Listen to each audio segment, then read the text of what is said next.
Hello, and welcome to the second module of the Master Gardener Volunteer Training Program. This is going to be on the Florida Friendly Landscaping Program. I'm Dr. Cynthia Nazario-Leary, the Environmental Horticultural Extension Agent and Master Gardener Coordinator for Alachua County. Today's presentation will be quite lengthy and go over a lot of information, so I encourage you to pause the video as needed to review concepts. We'll also be going through different parts, so you can go in one section at a time. We'll have an introduction. We'll go over what FFL is and why it's important. We'll go over the 9 principles, and that's going to be the bulk of the presentation. So I encourage you, if you need to, pause between those principles to review them. And then lastly, we're going to talk about the FFL resources, which are going to be really important for your activity and your homework that's in your manual. So for today's second module on Florida Friendly Landscaping, our learning objectives are going to be explain the purpose of the Florida Friendly Landscaping Program, understand how landscape management practices can impact Florida's water and other natural resources, go over those 9 FFL principles, and locate and utilize our FFL educational resources. So to begin, what is the Florida Friendly Landscaping Program, or as I'll refer to it throughout the module, FFL? The FFL program is an integrated approach to maintaining an attractive, colorful, and diverse yard. The mission of the Florida Friendly Landscaping Program is to educate Floridians about science-based, environmentally friendly landscaping practices and to encourage them to conserve and protect our water resources by applying FFL principles in their landscapes. The FFL program operates under the Center for Land Use Efficiency and is part of the University of Florida's Environmental Horticultural Department. Funding is partially provided by the Florida Department of Environmental Protection, and CLU faculty and affiliated faculty provide the science-based landscape information on numerous disciplines that basically feed into our FFL program statewide. In 2009, the Florida legislature enacted a law that defines Florida-friendly landscaping as quality landscapes that conserve water, protect the environment, are adaptable to local conditions, and are drought tolerant. So what's really unique about Florida and our landscaping, this statewide landscaping program, is that it is designated in our Florida legislature as law, which gives it backing and support. So as I mentioned, this law basically provides us that support and backing that we need when we're going into communities, we're going to homeowners associations, and we have that support to be able to implement Florida-friendly principles. However, this doesn't mean that everybody can do what they want. While the law prohibits homeowners associations and architectural review boards from prohibiting Florida-friendly landscaping, folks that are within these homeowners associations still need to abide by those ordinances. And usually what happens is if those ordinances are in conflict with the Florida-friendly principles, then myself as the Florida-friendly agent, as well as our statewide office, can get involved to mediate a solution whereby we can get the Florida-friendly principles applied in somebody's yard while also still meeting the ordinances or getting an exception to do so. So how is the Florida Friendly Landscaping Program set up? What's the main structure? Basically, there's 2 main components. There's the homeowner side, and then there's the commercial industry side. So under the homeowner side, which is where Master Gardener volunteers come into play, it's often you'll see it sometimes referred to as FYN. That's the Florida Yards and Neighborhoods Program, and this was set up in 2009 along with the Green Industries BMP program, and that BMP stands for Best Management Practices. So both of these basically are brought under the umbrella of the Florida Friendly Landscaping Program. In your role as a Master Gardener volunteer, you will be doing the homeowner programs. If you are interested in doing landscaping or understanding what's needed or what's done at the commercial level, then I encourage you to take the Green Industries Best Management Program certification. So now that we've defined what the FFL program is, Why do we need such a program, and why is it important? Remember that the purpose of the FFL program is to educate Floridians about science-based, environmentally friendly landscaping practices and to encourage them to conserve and protect water resources by applying FFL principles in their landscapes.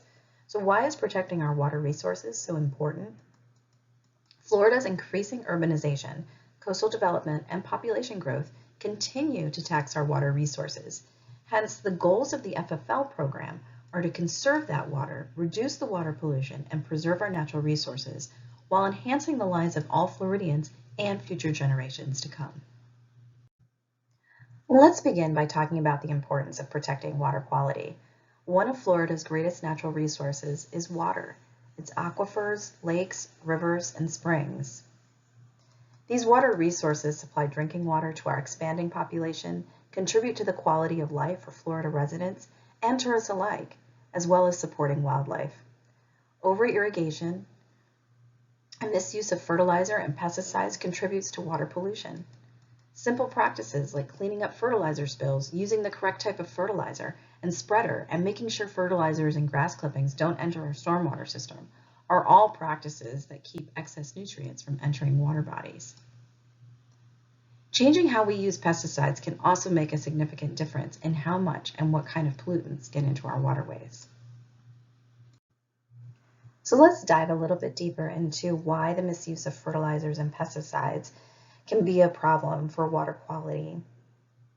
Basically, as we see from this slide, sewage is treated, stormwater is not, and so what happens is whenever we are applying something to our landscape, like fertilizers and pesticides, when they're not taken up by the plants, those excess nutrients and chemicals are going to either seep through the groundwater into our aquifer, or they're going to run off and be added to our stormwater drainage system.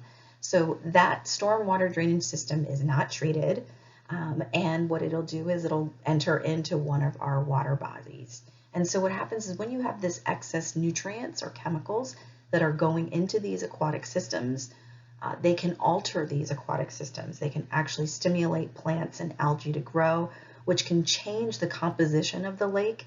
Too much algae can actually deplete the oxygen that's in a lake or in a water body system, which can lead to fish kills. Or sometimes this algae can actually be toxic to both humans and animals.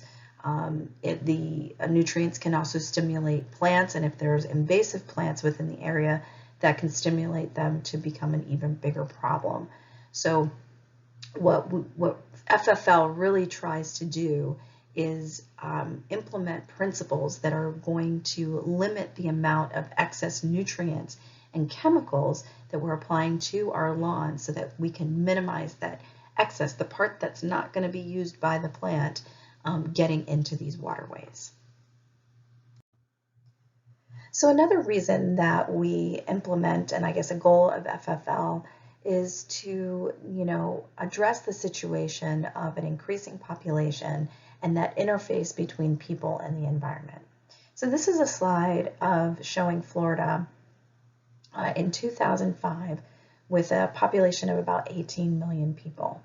So here you can see in red, these are the developed areas. These are what we would think of as our cities and towns and mostly residential areas. You can see that they're mostly focused in some of the major cities that we still have, that we're still having today.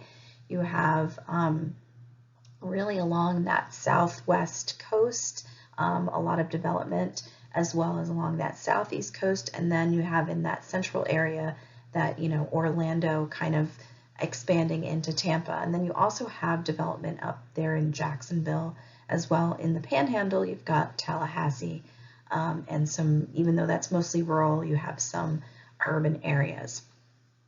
So you can imagine that in these developed areas, that's where it's going to be really critical that we are paying attention to what we're putting on our lawns and the water quality of those areas, because we have to support the people that are living in those areas. Now, basically, Florida continues to get people every day. The number that's out there is that 1,000 people move to Florida every day. So there was a plan that was put together to project what Florida would look like in the future. And so in the next slide, we're going to see what they projected for 2060. So here you see a slide of Florida as they projected it for 2060. Clearly, the amount of developed area has increased. Florida's population is expected to double to 36 million people. And so how are we going to feed? How are we going to have water for 36 million people while also maintaining, right, the water resources, the environment that supports those resources? So even if we have the space to develop and we develop those areas, what happens is those green spaces, which provided buffers for protecting water bodies and protecting our water resources, those buffer areas basically diminish, and we have much more interface between the urban environment, you know, where people live, and the natural environment.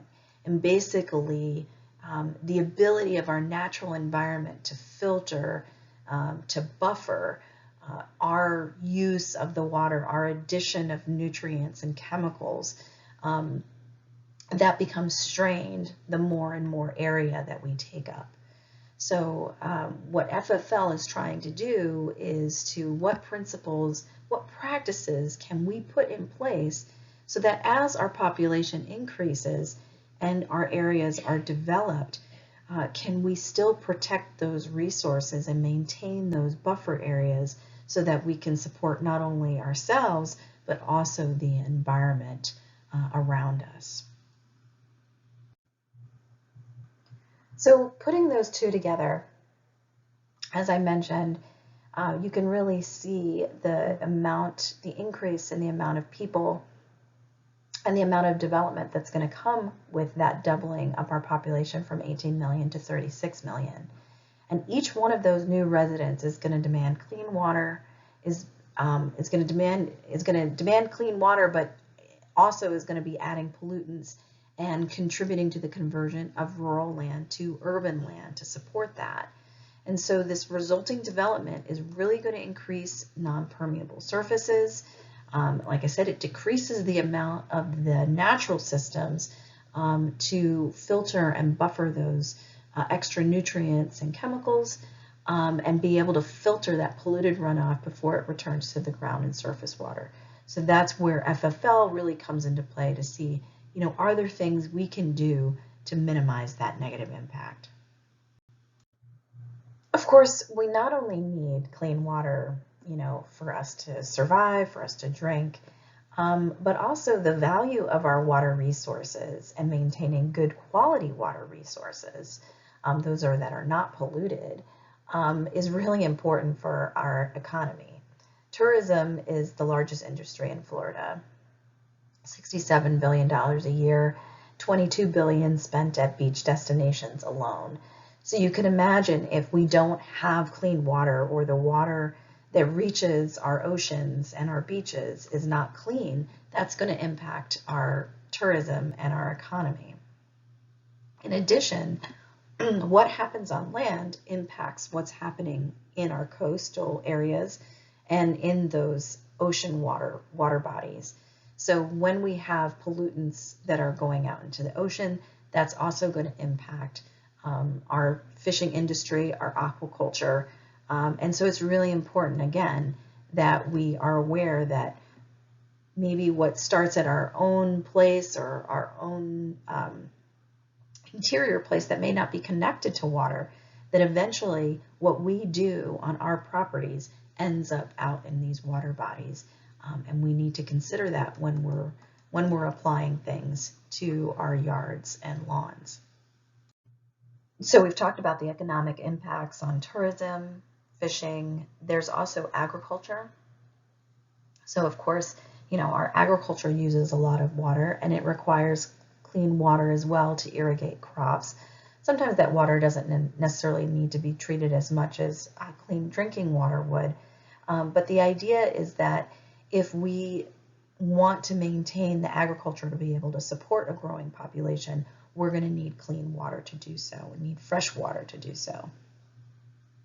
Additionally, hunting, migratory birds, all the recreational activities that many Floridians enjoy, including residents as well as tourists, they're coming to see that wildlife. And that wildlife can't survive unless those water resources are clean and those ecosystems can support that wildlife with things that they need to eat, cover, nesting sites. All those things go hand in hand with maintaining clean water resources. As I mentioned before when we were talking about water quality, the runoff from our yards can carry pollutants such as fertilizers, pesticides, and sediment. And these pollutants can result in the degradation of water bodies.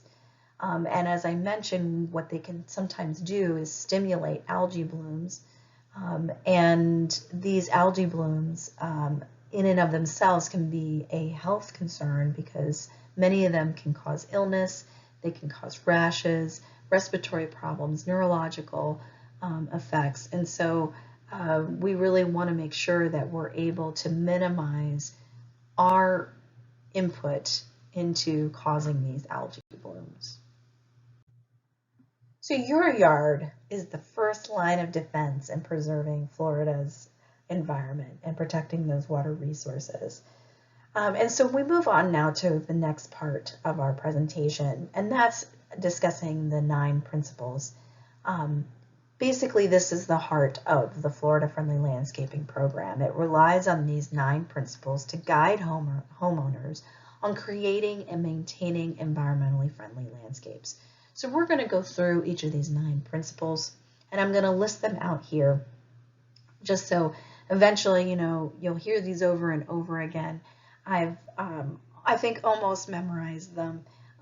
But first we have right plant, right place. We're going to go into detail for each one of these. 2, water efficiently. 3, fertilize appropriately. 4, mulch. 5, attract wildlife. 6, manage yard pests. 7, recycle yard debris. 8, reduce stormwater runoff. And 9, protect the waterfront.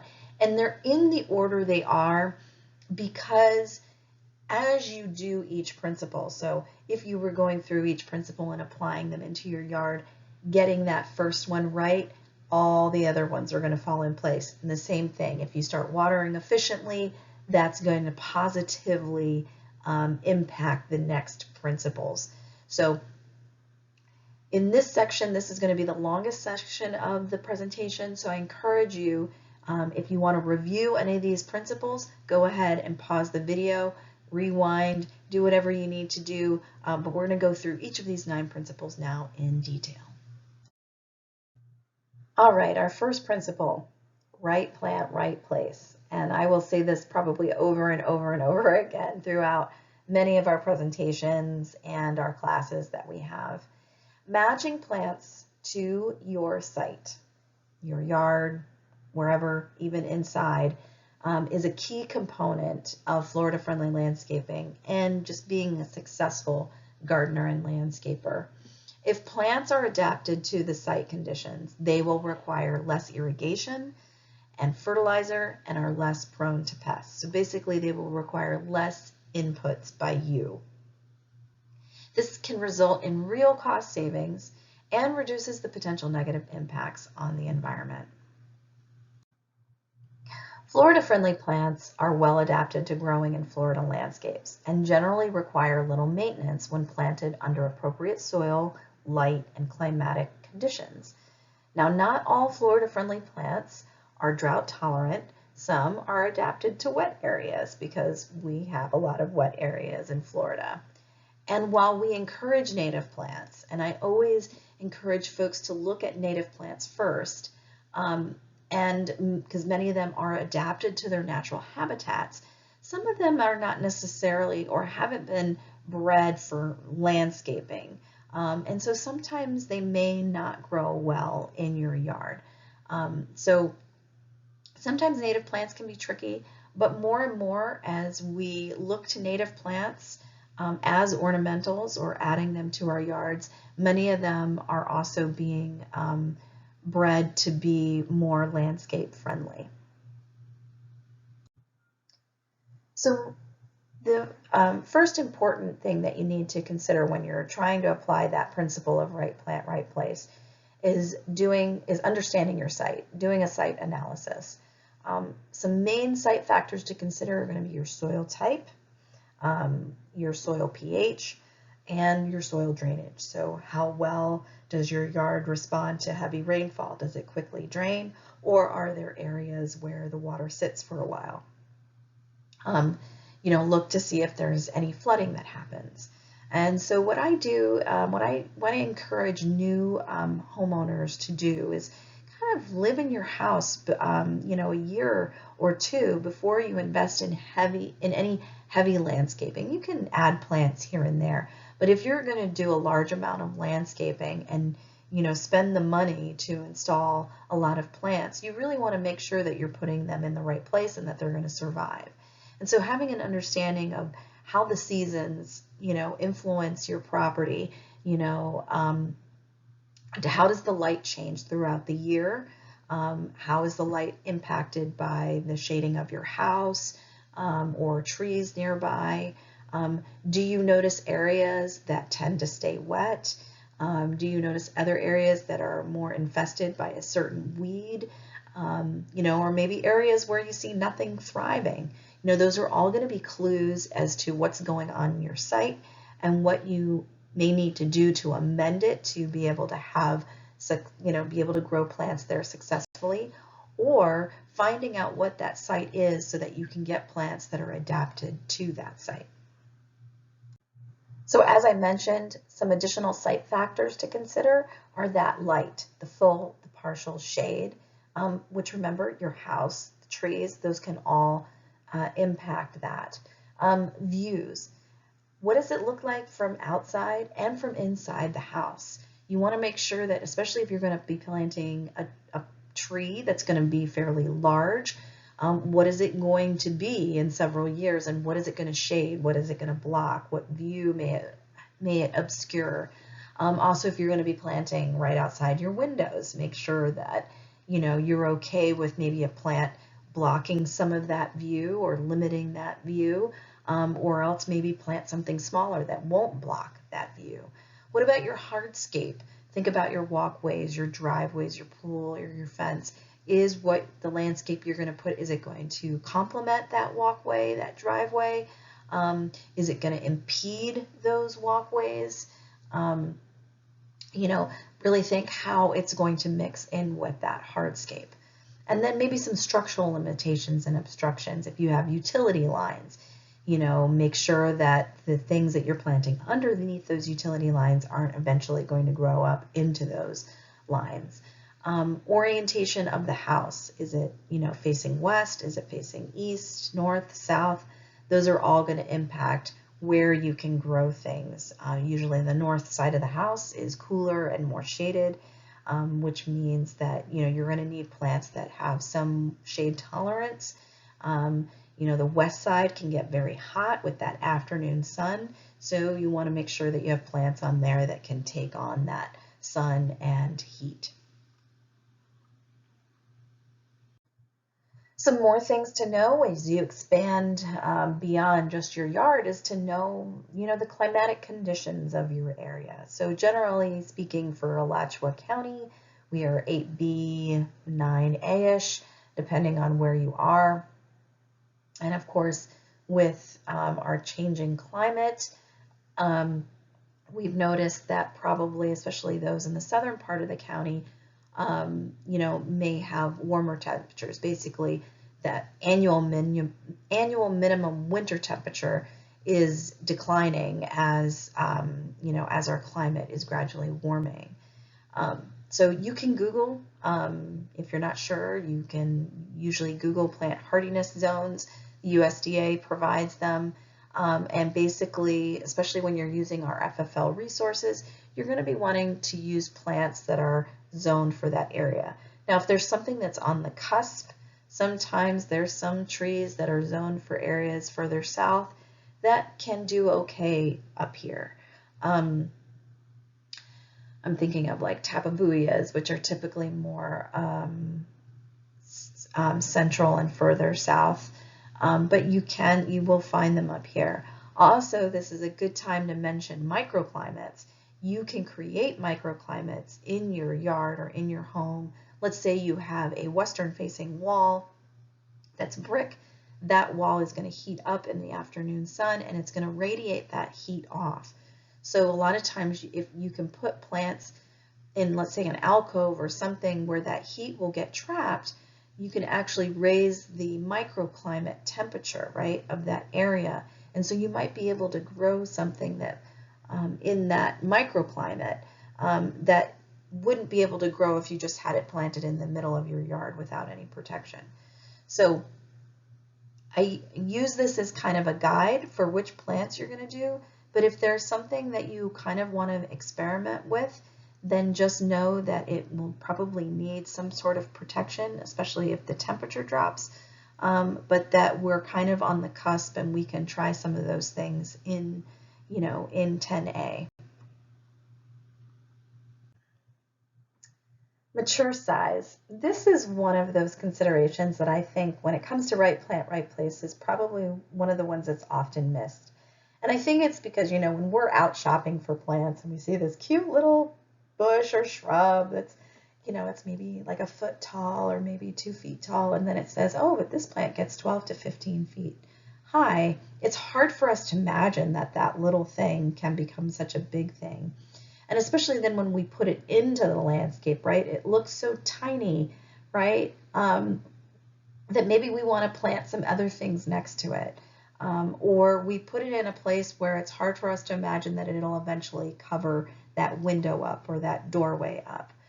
So when you're shopping for plants and when you're designing them for your house, really think about how large it's going to be. Really know what that future size will be. Because if you choose plants that are going to be the right size for that area, it's going to be less pruning and maintaining that you have to do in the future.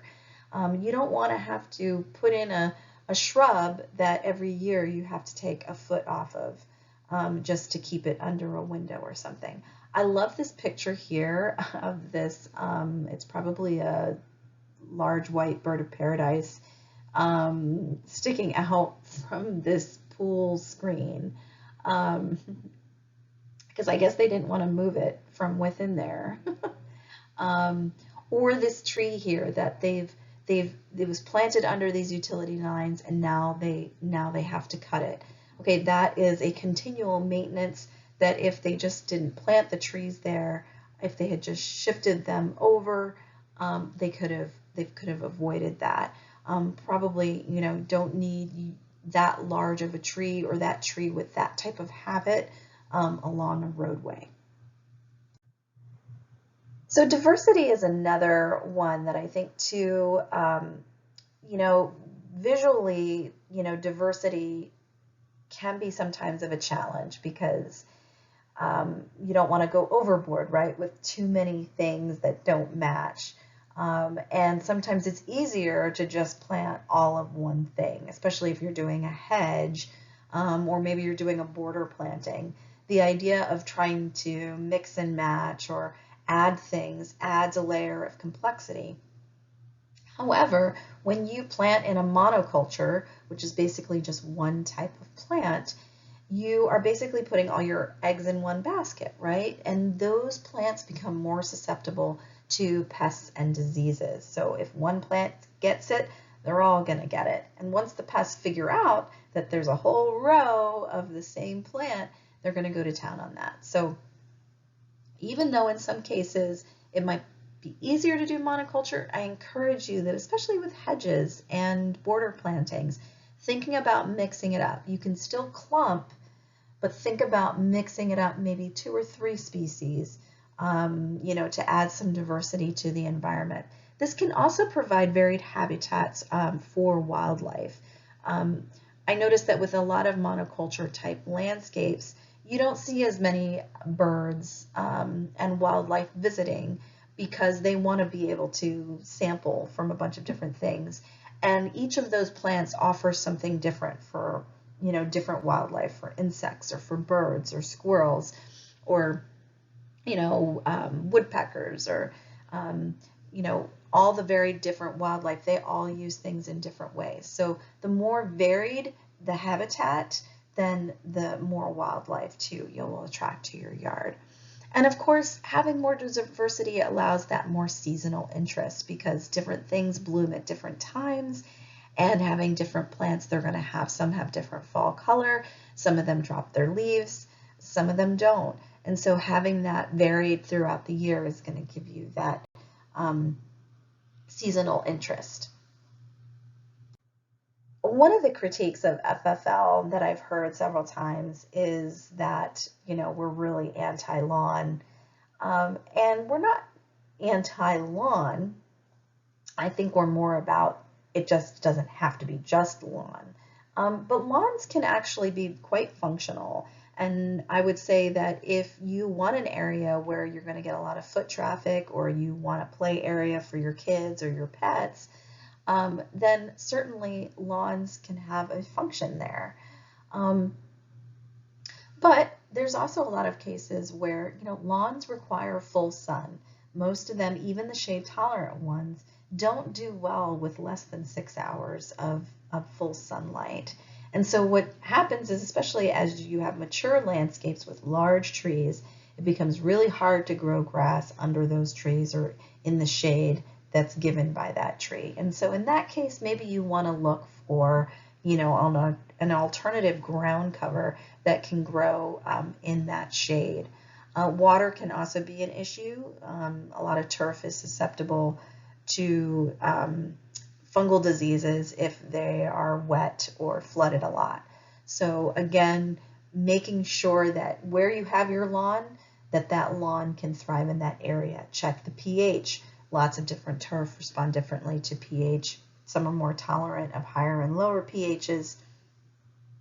Also, you want to support the health of that lawn. So make sure that you're also not over mowing it or mowing it too low. We always advise going for the highest height possible on your lawn. That's going to encourage your lawn to develop a deeper root system, which will enable it to survive through drought periods and be more tolerant of some extreme weather conditions.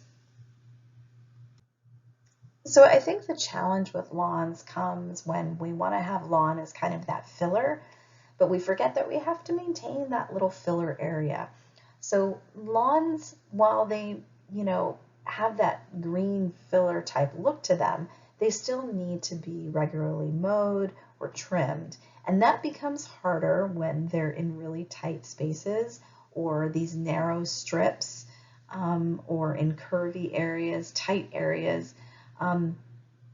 Anything that's going to necessitate a weed whacker on a regular basis, you might want to rethink that. Maybe put a ground cover in there.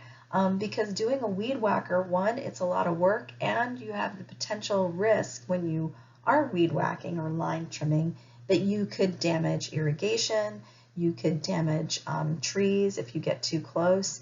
Anyway, it can just be a lot more maintenance when you have lawn in these tight or narrow, odd spaces that are really difficult to get a mower into.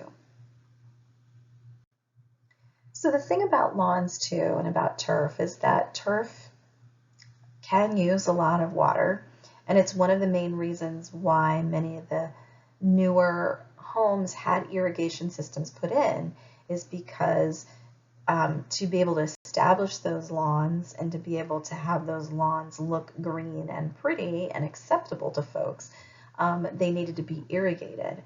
And so that's why there was this push especially by builders, to have built-in irrigation so that those lawns would come in and everything would look great. However, when we look at the energy costs of maintaining a lawn, they rise fairly quickly.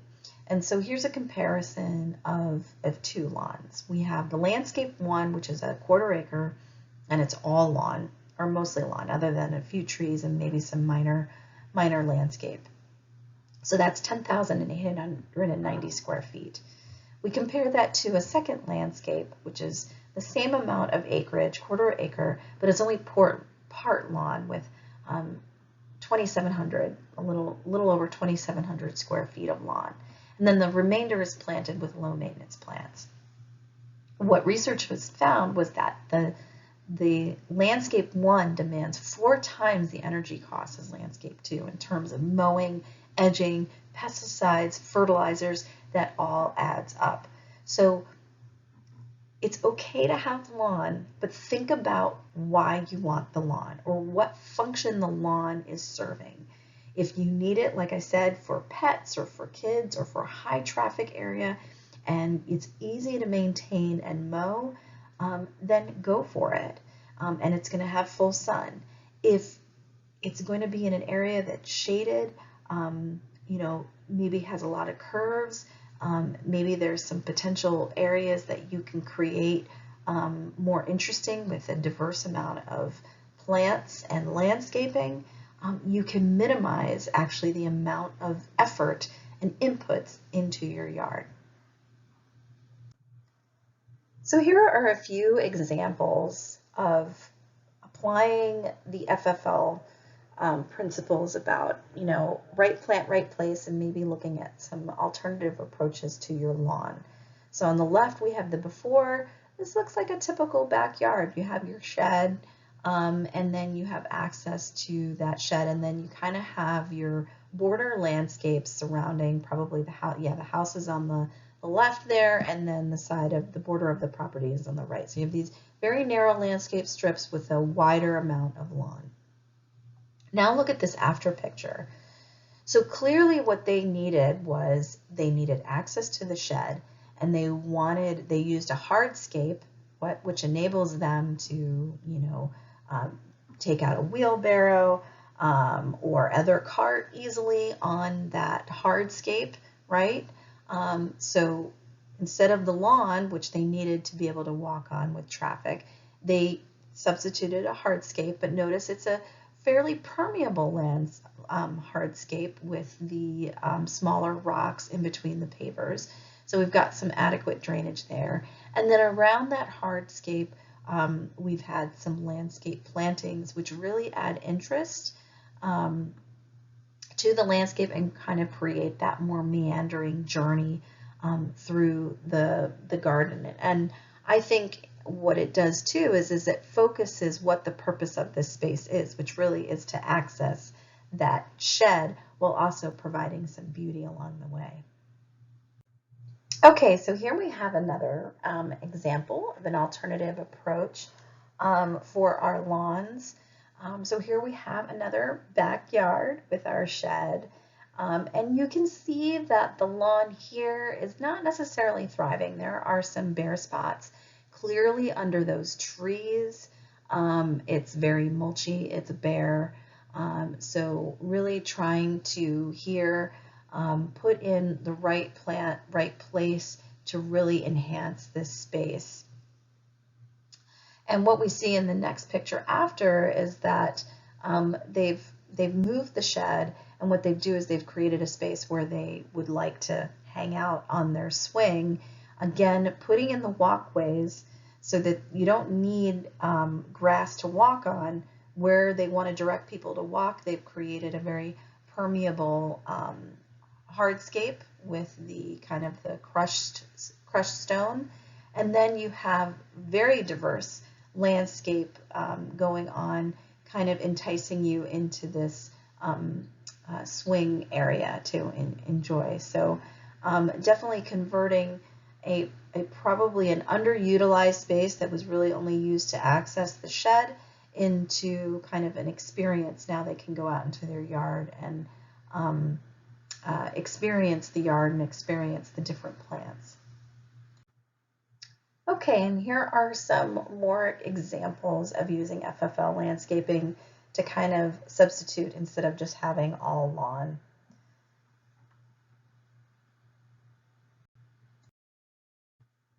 Okay, so now our second principle is water efficiently. And of course, water quality and water conservation is at the heart of FFL, so you can imagine why this is number 2. So most Florida lawns and landscape plants are irrigated with potable drinking water. And so what we really want to do with FFL is how can we minimize that? Really optimize the water use so we're not wasting water. Plants can only take up so much water, and so we want to give them just what they need, not more, and make sure we're doing that at the appropriate times.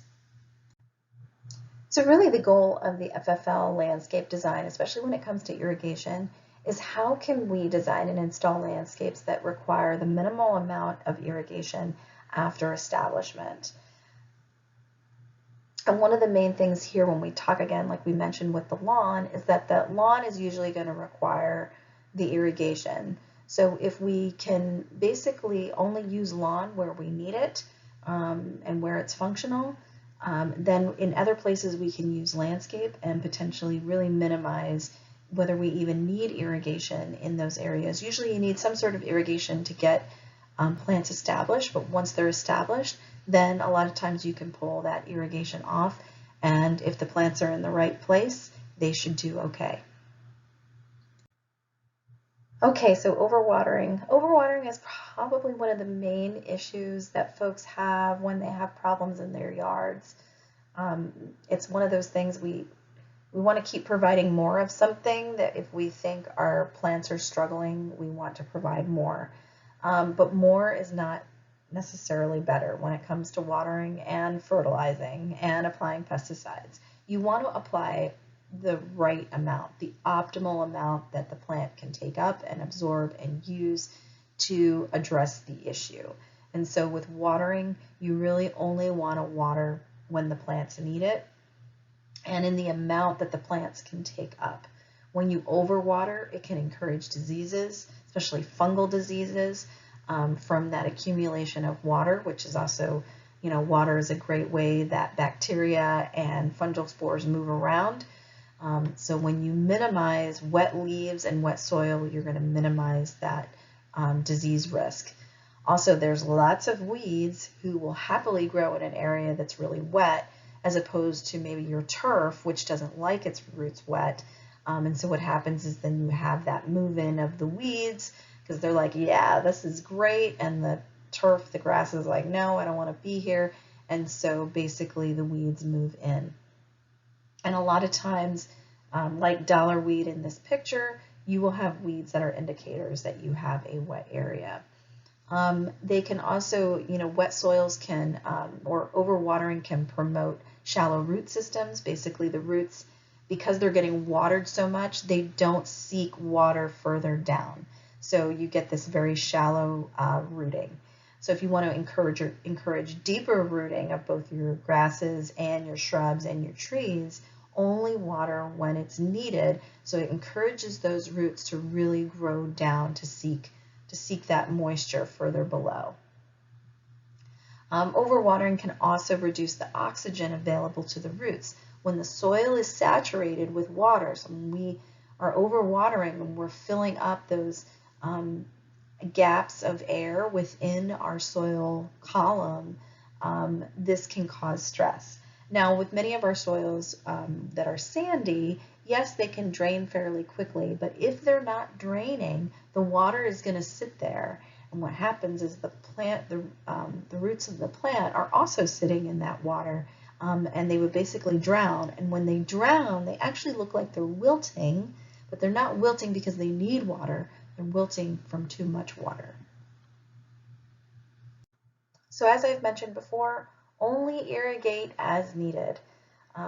We're looking for that optimal amount of water to give our plants. So typically we say, especially when it comes to our turf and lawn, only water when the lawn wilts.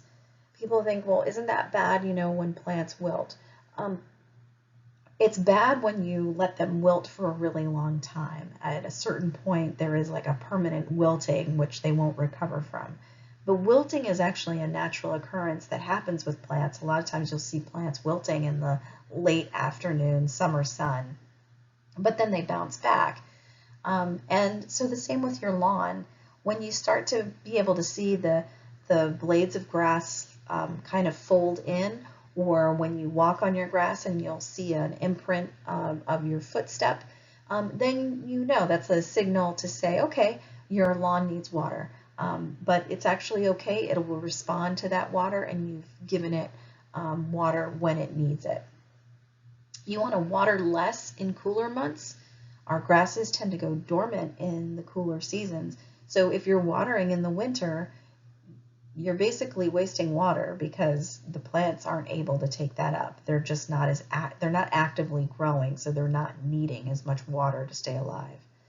And of course, then in our rainy season, you want to water less as well because we're getting plenty of rain and we don't want to add to that water. So ideally what we're looking for is apply 1/2 to 3/4 of an inch per application every time you water. You can test that by kind of calibrating your irrigation system, and we'll talk about that in later presentations when we talk about water and micro irrigation and irrigation in general. But this will also depend on the type of irrigation and sprinkler heads you have. So again, the idea is you don't want to put too much water because too much water is just going to leach through and not be captured by the plants. And then you also want to water at the right time of year when the plants are really going to need it. And it's really during those dry times, which is coming around now in our fall period, right? As the grass is still active because of the warmer days, and so it may need some water. But as we cool down in the winter, it's going to go dormant. And then in the spring, as it reactivates, it may need some water. There's sometimes in March, late March or April, we may have some dry times as well. So this was an interesting study looking at home water use. They wanted to find out, you know, how much of are people using when it comes to irrigation. And what they found, this was in a Central Florida community, and they collected this in 2006. The data showed that some homes were using more than 60% of their potable water supply for irrigation, just for irrigation. So that's over half of their potable water was being used for irrigation. So the house pictured here and highlighted in yellow used the least amount of water in this neighborhood. They used 3,000 gallons, which was the lowest amount of water in September of 06. They used the least amount of water. And that's because they only turned on their irrigation system when it was necessary. So they didn't just have it programmed and let it run. They were only watering when they needed to. And then notice during the rainy season too, how the irrigation, how their water use differed also from these other amounts in the house, which is in this neighborhood, which is just amazing that there was that much water used. So basically, compared to other folks, they were using less water and still able to have a lawn. So how can we have effective irrigation? What do we need? Well, what we do is we need to consider your lawn and your landscape zones. You want to water to the types of plants you have. Okay, so there's irrigation that's designed more for watering lawns. There's going to have different type of sprinkler heads for that versus your landscape. Those that are for the landscape, you can usually get away with more micro irrigation.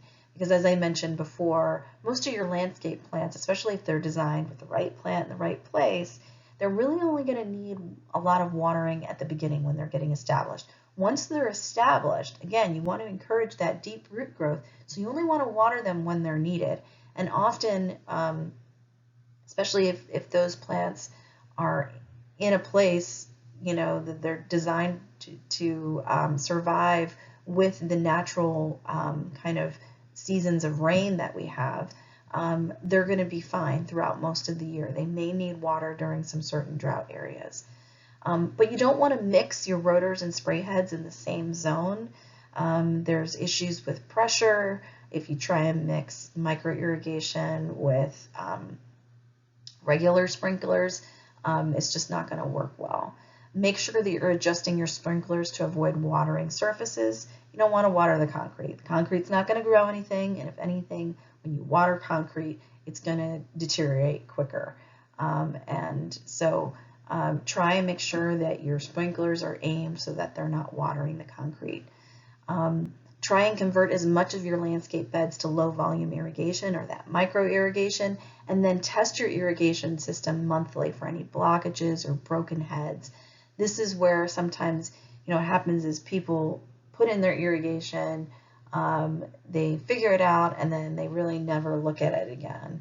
And so if you're not actually on top of maintaining your irrigation system, you can have some major leaks, which can be causing some issues and wasting water. So I've mentioned micro irrigation. Here are some examples of some micro irrigation. You got your drip tubing, your drip emitters, your micro sprinklers. Really how these benefit is they're applying water where the plant's going to need it most, right at the root zone. And often when you're using micro irrigation or low volume irrigation, that's going to be exempt from water restrictions. Okay, so when to irrigate. The ideal time to irrigate is between 4 to 7 a.m., so early in the morning. You want to do it when there's not a lot of wind either, because we don't want the wind blowing the water, shifting the water away from where it's supposed to be applied. When temperatures are cooler, you're going to have lower amounts of evaporation because the heat is going to cause most of that to evaporate. And so what happens if you're watering between 10 a.m. and 4 p.m., it's been shown that you can lose up to 60%, 40 to 60% of your water is lost. So that's just water down the drain. So here are some local ordinances too. In Alachua County, irrigation is actually not permitted between 10 a.m. to 4 to avoid that evaporation. Irrigation is limited to no more than 1 hour or 3/4 of an inch per irrigation zone per irrigation day. Its restrictions apply to wells, lakes, creeks, and city water. Automatic irrigation systems must have a functioning rainfall shutoff device, which bypasses irrigation when there is sufficient moisture. And you can only run your irrigation, depending in the summer, you have 2 days you can water on, and then in the winter, you're limited to 1. So just know that this is the maximum you can water in terms of the number of days. It's not the minimum, and you don't have to water 2 days. I mean, in the summer, we completely turn off our irrigation and don't water at all. So this is just to ensure that not everybody's watering every day and at the same time. So super important, you need to watch the weather. You don't want to water if it's rained in the past 24 hours. Again, the soil is going to be saturated, and all that water is going to do is just continue to leach through. The plants aren't going to take it. If the rain is forecast for the next 48 hours, the plants can wait. They'll wait for that rain. You don't need to water. Purchase a rain gauge. As I mentioned, Alachua County requires a rain gauge for all new irrigation. I'm sorry, not a rain gauge, a rain shutoff device. A rain gauge is helpful for tracking your rainfall amount, so you'll know how much rain you've received. And you might need to put those in several different parts of your yard, depending if you have a lot of overhanging trees that might impact the amount of rainfall actually getting into that gauge. And then, as I mentioned, you'll need to have a rain shutoff device if you've installed your irrigation in Alachua County. This has been the law since 1991. Okay, this brings us to Florida-friendly landscaping principle number 3.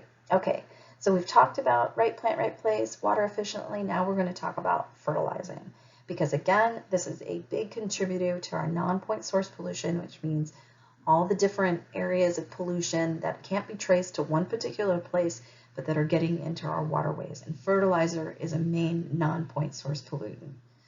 So first things first, if you're following the fertilizer recommendations, then you're only applying fertilizer when it's needed. Remember, just like water, you only want to apply fertilizer when the plants need it. If the plants don't need it, they're not going to take it up, and you're just wasting your money and wasting the fertilizer, and then adding to the risk of that nutrients leaching into our waterways. You want to base your fertilizers not on this idea that you have to fertilize, but that you need to fertilize, okay? So we always encourage people to do a soil test. Remember, this is going to also help you with determining that right plant, right place as well. So when you do a soil test, and all of you are going to have the opportunity to do a soil test in your yard, and to understand what those soil test results are, so that you can best match your plants to your soil type. And if you need it to amend it, you know what nutrients and what fertilizers to put down. You only want to put fertilizers down, again, when plants are actively growing. If they're not actively growing, as many of them are not in the winter, putting down a fertilizer when they are not growing is not going to help the plant, and it's certainly not going to help our water systems, because that nutrients are just going to leach through. Also, when you're applying fertilizer, especially if you're applying it to a turf with a spreader, you want to make sure that you have a deflector shield on, so that when you're going by your driveway or the sidewalk or your street, your curb, that your fertilizer isn't flying off, because then what's going to happen is that the next time it rains, the water is going to carry those fertilizer pellets down into our stormwater system and directly into our stormwater ways. So we're going to have a whole class that we do on fertilizer calculation. So I don't want you to get too caught up in understanding the fertilizer calculations, or feeling that you don't know what's happening here, because sometimes that can be confusing for people. But the main thing to take away in this presentation is that you want to calculate the area that you need to be fertilized, that needs to be fertilized. When you select fertilizers, there's a recommendation you're applying a certain amount per area. So it's really important that you know the area that you're applying to and how much of that fertilizer you need to apply to be able to get the nutrient that you need. We always recommend using slow release nitrogen, because it minimizes the risk that nitrogen is going to be leached and not used by the plants.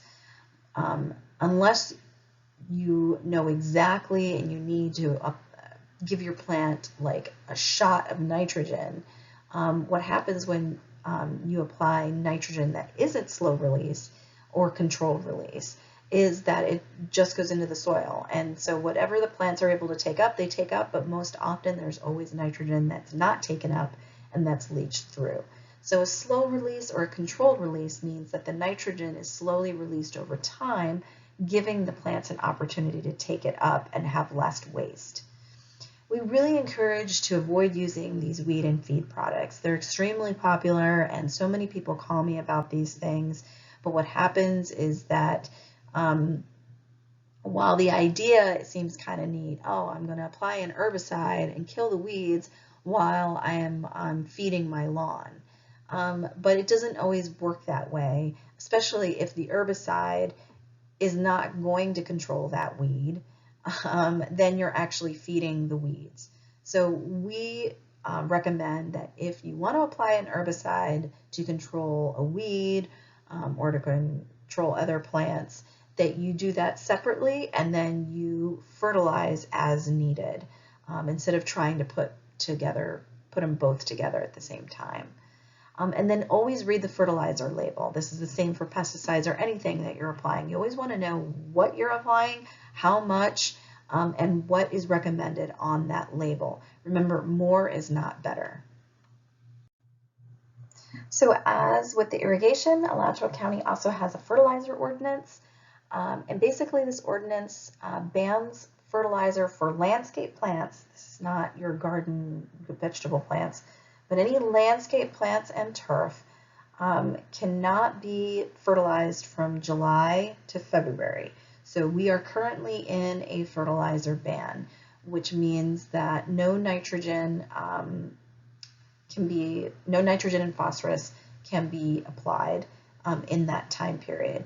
And then when it starts up again, which is March through June, you need to apply fertilizers containing nitrogen that have a minimum of 50% of it being a slow release, as we talked about. The idea being that they want fertilizers that are going to release nitrogen over time to reduce the amount of waste and leaching. And again, similar to irrigation, don't fertilize before a heavy rain. So if it's going to rain, don't turn your irrigation on and don't fertilize. Do not fertilize within 10 feet of water because that fertilizer is going to end up in that water. And then new turf, don't fertilize 30 to 60 days after planting, as well as with sod, because basically the turf hasn't established its roots yet. And if it doesn't have any roots, then the roots can't take up the fertilizer. So again, the fertilizer is just being wasted. So you want to wait until your plants have a good root system to be able to take up those nutrients. Do sweep up or blow off fertilizers from sidewalks and driveways, as I mentioned, especially if you're spreading the fertilizer and you notice that some of it has ended up on your driveway or walkway. Don't just blow it into the gutter, to have it go down the storm drain. That is the worst thing you can do. Instead, sweep it up, and you can either apply it into some other lawn area or you can dispose of it. Again, just as irrigation, when you overdo it, it can lead to problems. So again, more is not better. Over-fertilizing can stimulate excessive growth. In some cases, many people will tell me that their tree is in a constant vegetative state. It's not producing fruit or flowers, and that's because sometimes when you over-fertilize, the plants is just like, great, I'm just going to grow leaves because that's what I have the nutrients to do for right now. So it can, again, stimulate excessive growth. It can also aggravate pest problems, basically plants that are rich in nitrogen. Pests in particular that feed on leaves that are herbivores, they can sense leaves that have higher amounts of nutrients, particularly nitrogen in them. So you're going to actually attract pests to your plants, especially ones that are well-fed plants. They often require frequent watering because the fertilizer has stimulated this excessive growth. Now those plants are also going to require more water. And of course, any over-fertilizing, when it's not used by the plants, it's going to run off into storm drains or water bodies or leach into our groundwater system. Also, when it comes to what does your plant really need, really identifying what the nutrient deficiency is going to be extremely important. Many plants are prone to specific nutrient deficiencies. For example, palms in our area are very susceptible to a magnesium deficiency. And so if you're applying a nitrogen fertilizer or a balanced fertilizer, which is usually nitrogen, potassium, and phosphorus, that's not going to do anything for your palm. So you want to make sure that when you're addressing the deficiency, that you're providing the nutrient that it's lacking and not providing other ones that they're not lacking that it's just going to go to waste. And then also know what your plant is supposed to look like. If you have a variegated plant or the leaves are going to have pink splotches or yellow splotches on them, then that's not going to be a nutrient deficiency. That's just going to be the normal look of the plant. All right, moving on to principle number 4, mulch. This is probably one of those principles that a lot of people, I think, just forget about or don't realize the full value of mulch and appreciation for mulch. But mulch is great. It's really great for landscapes. It's a real great way to define your landscape, to differentiate it from the turf. But more than that, what mulch is going to do is it's going to buffer that soil temperature. So it'll kind of protects those roots and insulates the roots of plants, going to make them better to respond to extreme heat as well as extreme cold. It discourages weeds. It's not weed proof, and you have to maintain your mulch to maintain that weed suppression. But it is harder for weeds to get established into mulched areas. It retains soil moisture. Basically, once you water those, the mulch, it also gets wet and kind of slowly, as it dries out, is slowly releasing that moisture. so it can actually minimize the amount of moisture loss to evaporation and be able to retain the soil moisture in the soil below the mulch. It's also going to protect plants from mower and string trimmer damage. So especially, if you have one of those lawn areas where it's tight and there's lots of curves and then you have a plant, make sure that you've given it a nice mulch buffer, because that's going to be like a protective barrier against that line trimmer coming in there.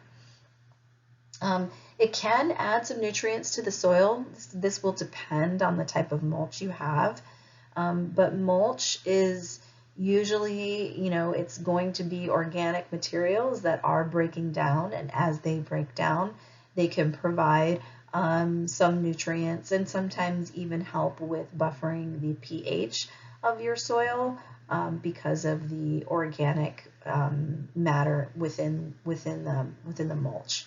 It's also going to reduce your runoff and erosion. Now, some mulches do this better than others. Lots of people complain with the pine mulch that it tends to float because pine floats. But like Melaleuca mulch it's a heavier wood and that tends to not float. So that tends to stay where it is. I would say that if you have a place next to a gutter or where you have a lot of drainage, don't necessarily use mulch. You might, especially if it has a high amount of water going through it, you might want to use something that's going to be able to take that heavy amount of water.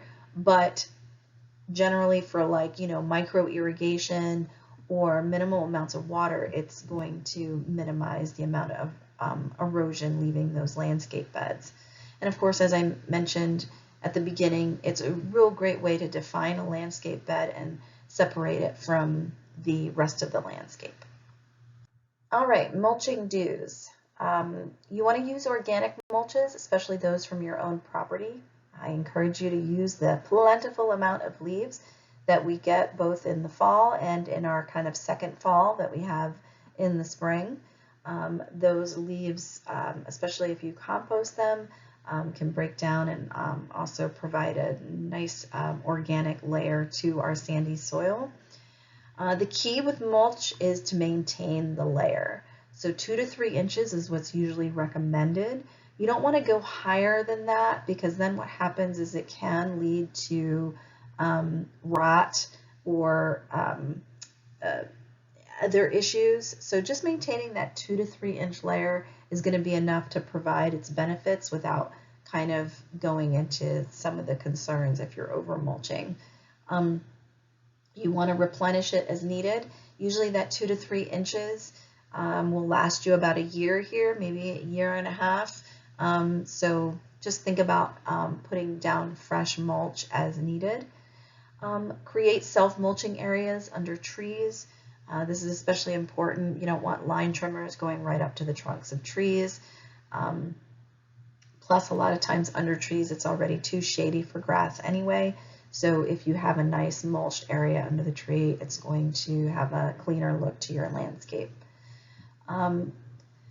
You want to use purchased byproduct or recycled mulches when available. Here's a picture of some of your available mulches.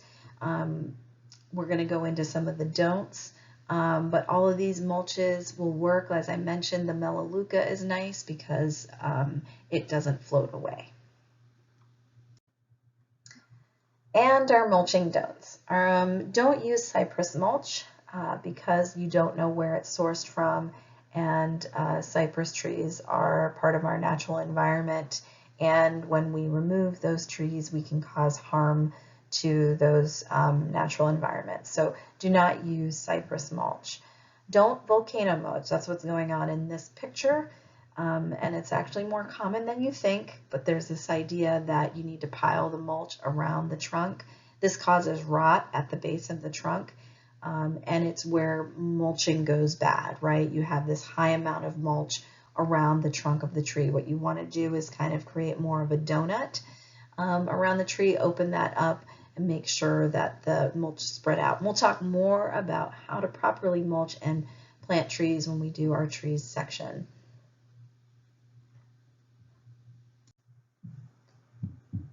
So some considerations with using mulch is the look and texture and smell of the mulch. For some folks, all these things can, play into it. I am not a big fan of the red mulch, but some people are. And so, you need to be okay with that look that it's going to provide. The longevity and the durability of the mulch, this is also going to depend on the mulch types. Nuggets tend to last longer than the pine straw or the pine needles. Sources, availability, and price. These are all going to be factors, especially if you have a large area that you need to mulch. You're going to need to consider how much of the particular mulch that you want you can get and that you can afford. Decomposition rates, as I mentioned, that longevity and durability, how these things decompose and how they might change the kind of the soil chemistry or the soil pH or the soil condition will depend on how rapidly they decompose. Changes in soil chemistry, that's that soil pH. So pine needles tend to be acidic. And so if you have a lot of pine needles and pine needle decomposition going on, you could be raising the soil pH. Now that might not be so much of an issue if your regular soil pH is really high, then maybe you do want to have some of that pine mulch available. But if your soil is already acidic and you're adding more pine mulch, then you might have some issues. Although, I would really kind of monitor this on a case-by-case basis. And then susceptibility to termites. Mulches are wood, and so you don't want to be providing habitat for termites that can endanger your home. All right, principle number 5. We're getting through this. Attract wildlife.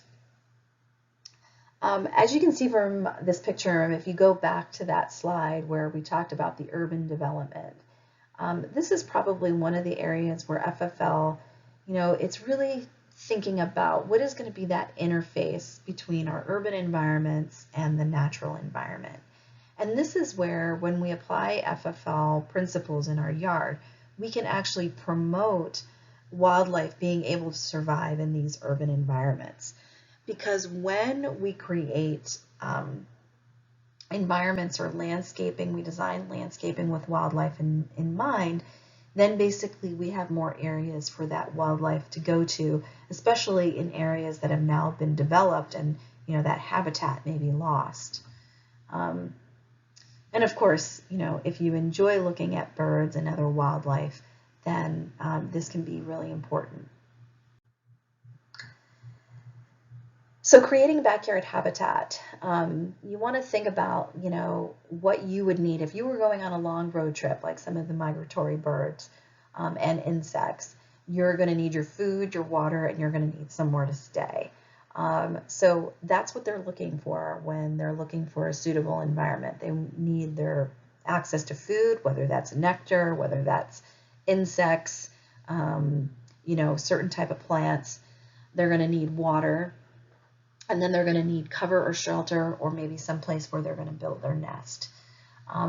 Lawn is not very conducive for these things.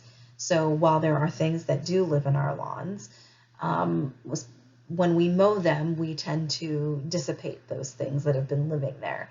And so because we're mowing our lawns fairly frequently, it's a pretty disturbed habitat. So there's not a lot of things that are going to want to be attracted to a lawn. But there's going to be more things that are going to be attracted to something that mimics a forest, right? So if you have different layers of plants, different heights of plants, diversity of plants, all those things are going to attract more wildlife. If it's safe, you can provide snags. A lot of times when trees maybe have been struck by lightning or they've lost several branches, if you can have an arborist look at it, a lot of times they can prune the tree to make sure that it's a safe snag. And those snags can provide a home to various different wildlife that use those snags for nesting or for food sources. And then, of course, we want to manage our pets. I have a cat, and I love cats, but cats can also be very destructive to wildlife. So we want to make sure that we're managing them responsibly. So we want to provide food. This is going to be that main component. You can do that through bird feeders, native plants, which are going to attract the native wildlife, and you can also, provide shelters in areas where those animals feel protected while they're feeding, because that's another factor. When they're feeding, they're more vulnerable, so they need to feel safe in wherever area they're feeding in.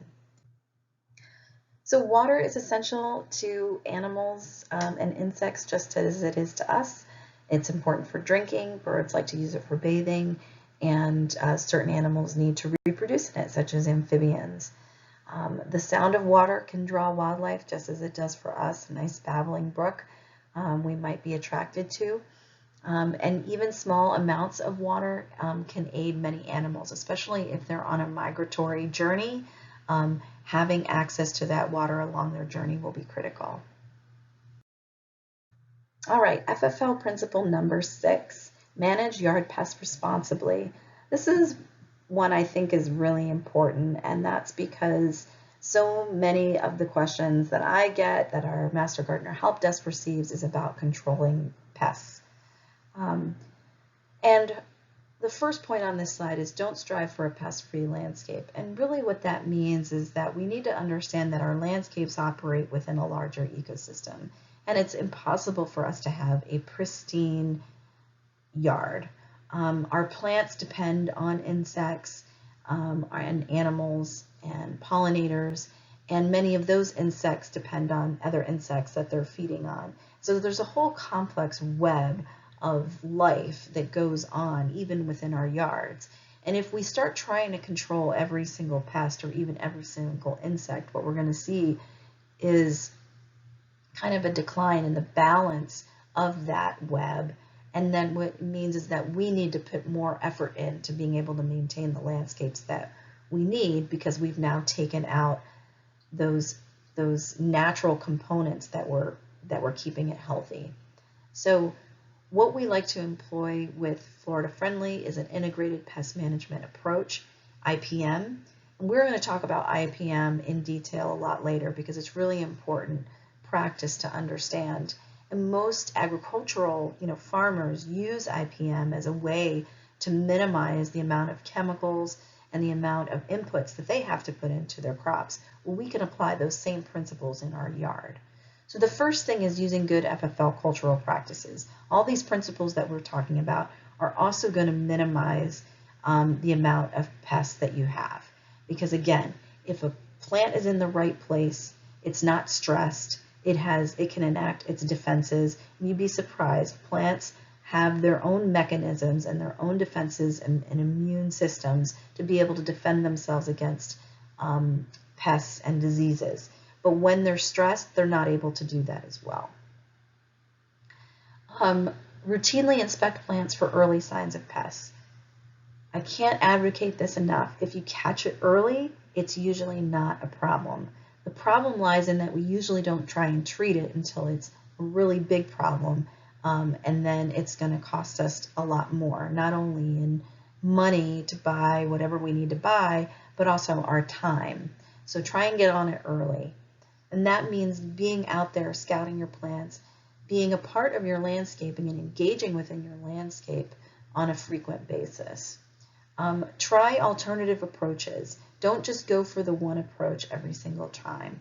A lot of times, physical removal can be very effective, especially if it's caught very early. Just physically removing or pruning off infected branches or affected branches or leaves or stems or whatever can really minimize that population of pest. Start with the least toxic. You want to try the least toxic materials first. If they don't work, then you can continue to go with more powerful chemical treatments. You can also combine practices, so cultural practices combined with a low toxic material can be very effective. Spot treat the problem. Don't broadcast whatever you're going to do to everything. Remember, you want to be precise here. You want to find out what the pest is, and you want to treat specifically for that pest. Encourage beneficial insects. To have beneficial insects which are going to feed on your pests or disrupt your pests in some way, many of them, especially if they're feeding on them, they're going to need a certain level or population of that pest. So if you remove all the pests, you're not going to attract beneficial insects. You need a certain amount of aphids for those ladybugs to come in. And so here are some pictures about those beneficial insects that we don't want to forget about. And it goes back to, if we're encouraging a nice balanced ecosystem within our yards, those natural beneficial insects are going to move in because there's going to be a food source for them. All right, principle number 7, we're going to recycle our yard waste. And really what we're talking about here is that the more we can keep on site, the more nutrients, that stay on site, the more is going to get recycled on our site, and the less is going to be moved off. And so this is not only going to save us money, it's going to save us on fertilizer. We can use it for mulch, and it minimizes our waste disposal. And so Florida law prohibits the disposal of yard waste in lined landfills. That's why we collect it separately here. But if you want to minimize the amount of piles of yard waste that you have to make, or bags that you have to buy, being able to recycle that yard waste on site is best. And you can do that through chippers, through composting. There's lots of great ways that you can recycle your yard waste. So some examples include use fallen leaves and pine needles as mulch. This is probably my husband's favorite thing to do, is just to blow all of the leaves and pine needles into piles, and then we use those piles as mulch. And then create self-mulching areas, so that if you have a group of trees, remove the lawn from underneath there and just create a boundary around the trees, and then they'll kind of self-mulch in those areas as their leaves and needles drop. And then of course you can always compost this. We have a nice area that we created. It's a 8x4 area. That's where we put all of our leaves that we're not using as mulch go into this, and then we turn that every once in a while, and that creates a nice, great compost that then we can use in our vegetable garden. So you're going to want to leave those grass clippings on the lawn. Those grass clippings have nutrients in them. A lot of times they're rich in nutrients because we fertilize our lawns. So we want to recycle that back into the turf. We especially don't want to blow that off into the curb, where it can then end up in our storm drains. All right, this brings us to FFL principle number 8, is reducing our stormwater runoff. And basically, the stormwater is defined as excess water from irrigation, rain, or other sources. One of the greatest threats to our water quality here in Florida is this stormwater runoff. As excessive rain or irrigation washes over our yards and driveways, it's going to carry all those fertilizers, pesticides, pet waste, motor oil, and soil with it. All of that is washed off and then funneled into these storm drains, which then are connected to our water bodies. And remember, these are not treated. These go right into these waterways. So as we mentioned with the previous principle of kind of recycling our yard waste, keeping everything at home on site, the same with our stormwater. Direct downspouts to porous areas. So if you have a downspout, try to make sure it's not running off onto your driveway, which then is going to go down into the curb and into your stormwater. Try and direct it so that it has time to maybe move over a permeable surface, such as a lawn, or an area that you've designated, such as a rain garden. Sweep any grass clippings, fertilizer, and soil back onto the grass. Again, we don't want those things washing down the stormwater. Our driveways and hardscapes can be a main way that water rushes off of our property. So using porous surfaces, or what are sometimes called permeable hardscape surfaces for our walkways, patios, and driveways, can really minimize the amount of storm water that is running off of our properties. You can also create swales and terraces to slow or hold water. You can also collect and store runoff from your roof in a rain barrel or cistern, and then you can reuse that to irrigate your plants. 1 inch of rainwater on 1,000 square feet of roof will generate over 600 gallons of water. So often what happens is that people end up filling up their rain barrel, and you might actually need several rain barrels, or you'll need some way to, once your rain barrel is full, to divert that water so it's not overflowing. As I mentioned in a previous slide, you can also create rain gardens where you have this drainage of water to capture and filter that storm water to keep it on site. All right, our last and final principle, number 9, protect the waterfront. A lot of times we think, oh, our property isn't next to the water, but essentially we are in a state that is filled with a lot of water. There's a water body very near you, most likely, either a creek, a retention pond, that, remember, all of our homes via these stormwater systems are also connected to water.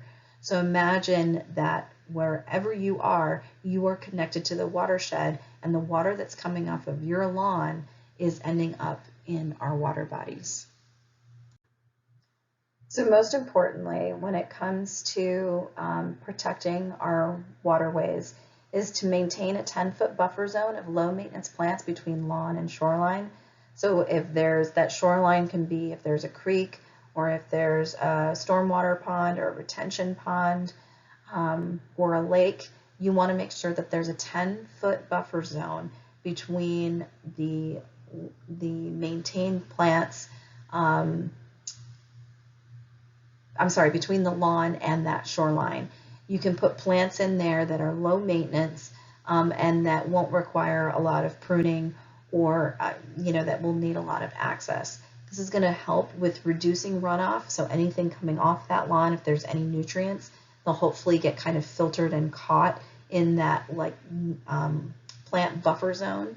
It also provides wildlife habitat, and it prevents erosion.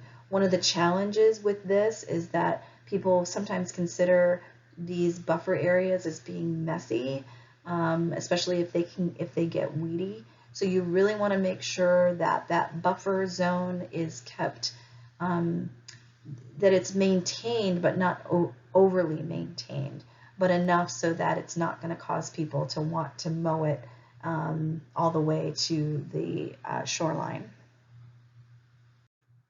So again, here what you would want to do is, if there are some native plants in that area that are already protecting that shoreline, you want to maintain those plants. Those plants are there, they're thriving there, that's where they want to be.